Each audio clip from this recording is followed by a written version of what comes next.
Welcome to Inside the Paint, an inside look into all of the action of the British Basketball League. I'm Jeanette Kwakye, and we are officially halfway through the regular season. Round of applause, everybody. Woohoo! So make sure to like, share, and subscribe to the channel so you don't miss any of the action. And November has come to an end, and you have been voting for your Molten Player of the Month and Molten Cadle Coach of the Month too. And I'm joined by two of our favourite guests every month, Ovie Soko and Paternostro. We have the results. Ovie, you take it away first. In third place, we have Atiba Lyons from the Sheffield Sharks. Second place, Mark Strutel from Newcastle. And in first place, Coach of the Month is Ben Thomas from the Cheshire Phoenix. Fantastic Congratulations stuff to Ben. Well done to Ben. And Coach Rob, you've got the player. Player of the Month. In third place, Deverell Ramsey. In second place, Jordan Johnson. And the Player of the Month this month is LaQuincy Rideau. Love that. Love that. So in terms of choices, Ben Thomas, you happy? You agree? What do you think there, Ovie? I don't know, man. I feel like that fan base out there, they definitely voting, obviously. He's done a great job. He has done a great job, though. Yeah. You know, you got to take your hat off to those guys. They've been playing well all season. I feel like they've been a surprise team of the year so far. They are not the surprise anymore moving forward, so we'll see if they're able to keep it up. And for LaQuincy, Coach Rob, what's your thoughts? Yeah, he's a hard-nosed player. I mean, sometimes you look at the box score and maybe the shooting percentages aren't too high, but he's a competitor and a winner. You could see that. He makes big plays late in games. So, yeah, I think he's deserving of the award. Well, I think it should have been Jordan Johnson. Sorry, guys. Oh, look at that. I'm sorry. I'm sorry. Look at you stepping in there. Well done to LaQuincy and to Ben Thomas as well. But this Friday night, we were treated to a matchup of two of the league's more turbulent teams as the Newcastle Eagles hosted the Flyers. Let's take a look at what happened.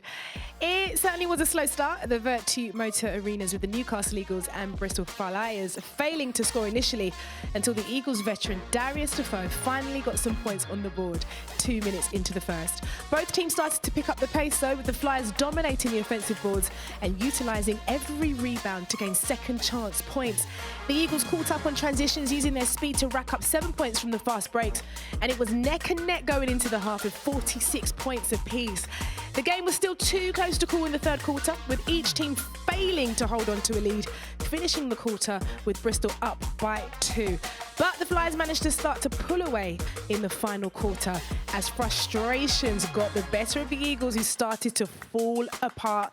And when the clock ran out, the Bristol Flyers took home the win with a final score of 89-71.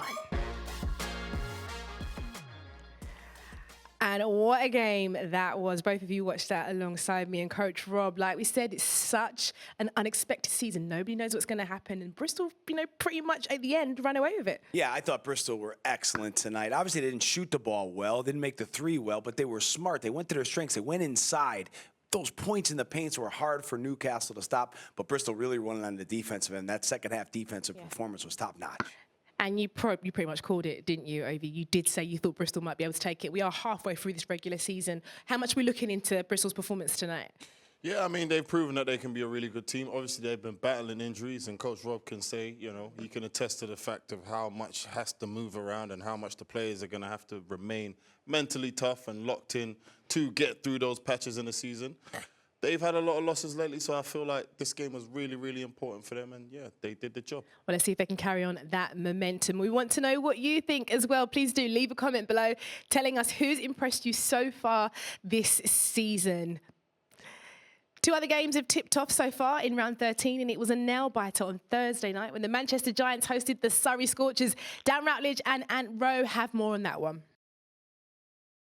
Well, thanks a lot, Jeanette. What a ball game we had in Manchester. The Manchester Giants outlasting the Surrey Scorchers, but only just 87 to 85. Ant Rowe, a heck of a ball game. If we go back to the beginning, Manchester started well, got themselves an early lead. Evan Walsh came in, really gave them some life off the bench. They did it in a number of different ways as well. They were able to utilise their size and strength in having Legend Robertson and William Lee inside, but also what that enabled them to do was get good quality looks from the perimeter, and they knocked it down. But Evan Walsh was that bright spark for them in the first half. And the real problem that the Manchester Giants had throughout the game, really, turnovers. They kept giving the ball away, and Surrey were also killing them on the offensive glass, so they couldn't really build a big lead that they maybe should have, given the differential in shooting percentages. Well, Surrey Scorches did a really good job of hanging around, and they're always within striking distance, so much so that when the second half did come, the fourth quarter was here, Paddy Wang stepped up,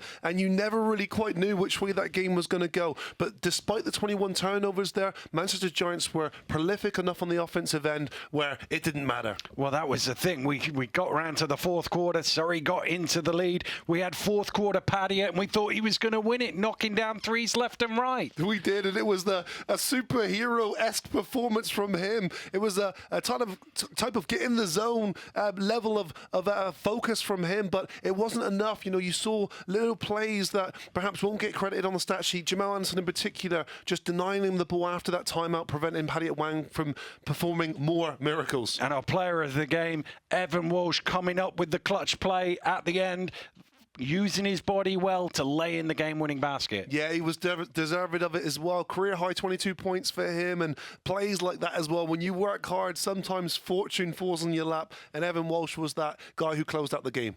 Well, it was a really thrilling game here. Back to you, Jeanette. The other game on this Friday was a rematch between the London Lions and the Plymouth City Patriots. Plymouth dealt London their first loss of the season a few weeks ago, and calling that one was Josh Bett and Graham Hiscock.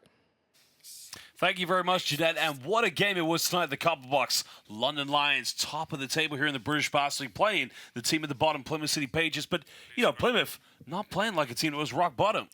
No, they played really well, had a strong game. There was a few dips when London Lions took control of the game, but they just kept pushing. Some nice three-point play, and when they moved the ball, changed the angle of attack, they would look really dangerous, the Patriots. And of course, you know, the one category in the stats that was the big difference, everything going in favor of the Patriots, was the free throw. And you got to ask the question, you know, if Jacob Wiley along with Spencer Levi, if they don't get into foul trouble in the second quarter, you know, this game could have gone to the Patriots. Yeah, 31 of 39 free throws made from the London Lions. That is an awful lot. And yes, you're right, the two bigs had gone, so they just kept going to Sharma and to Olasheni. But Atwood stepped in, got a couple of nice strips, and they were able to manage it. But London Lions, in the end, just too strong.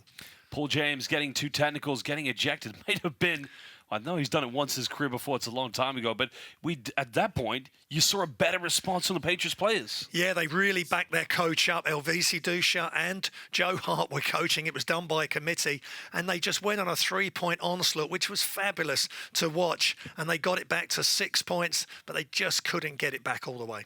Lions back to winning ways, and again, you got to think, you know, with the trophy coming up in January, they got to be heavy favorites to retain the championship this year.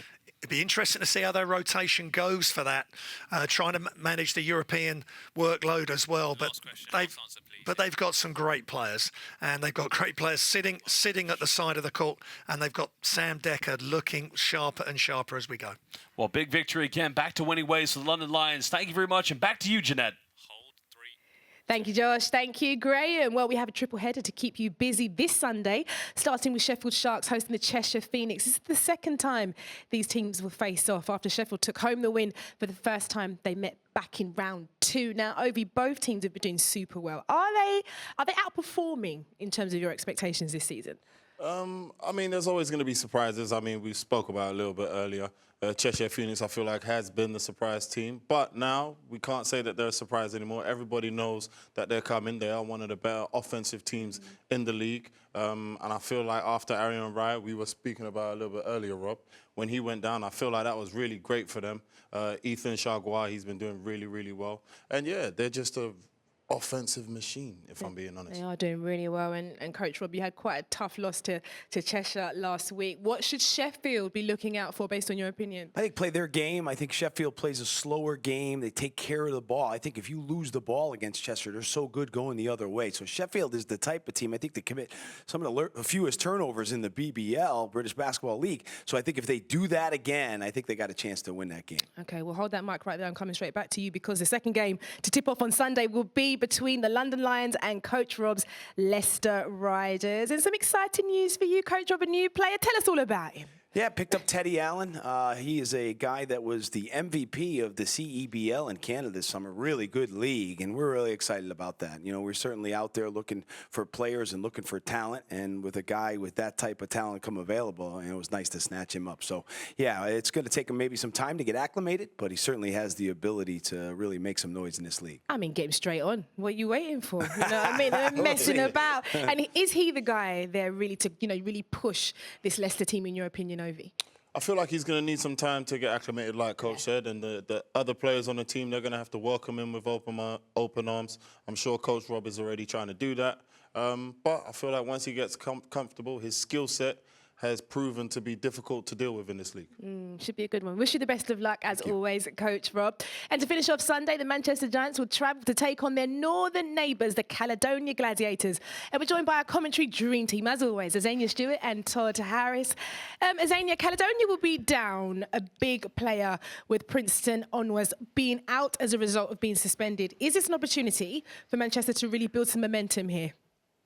Thanks, Jeanette. Yes, Onwas, the refereeing committee have put him to 1 game suspension for the headbutt action. Giving you 2 for that. But jokes aside, they're going to rely on Patrick Whelan. 26 huge points in that London Lions win, shooting 50%.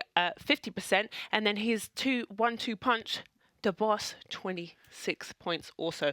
Those 2 are going to be crucial in that game. And this is a game that Caledonia should win. They currently sit 3rd on the table. So taking on Manchester, you can't look past this team because they come off a big win. Manchester does 87-85 over Surrey. So they're feeling a little bit of momentum as well. Yeah, but I'm struggling with Manchester. They Yeah. get that win, but, you know, their defense isn't locked in. They're not crisp on the offensive end, and it's showing exactly where they are on the table. They've got to figure a few things out. I'm going to give this win to Caledonia, Jeanette. Oh, it should be a good one. As always, we love an Azania Stewart prediction. Let's see if she's right. But like we say, it is a busy weekend in the British Basketball League. Let's see what we've got coming up in game week 13. Well, let's see what we've had already. Look at that. Thursday, Manchester Giants against the Surrey Scorches. That was a close one, 87-85. And then, of course, on Friday, the London Lions, 91-84 against the Plymouth City Patriots. And the Newcastle Eagles, they're taking that loss against the Bristol Flyers, 71-89. But it is Sunday. Sheffield Sharks against the Cheshire Phoenix at 3 o'clock. London Lions against the Leicester Riders at 4:30. Caledonia Gladiators against the Manchester Giants at 6. All of those on our YouTube channels. Your Sunday's sorted. Come on. Well, that's all from us this week. Drop a comment below letting us know who you are cheering for. And make sure to like, subscribe to the channel so you don't miss any of the unbeatable action from the British Basketball League. It's goodbye for now.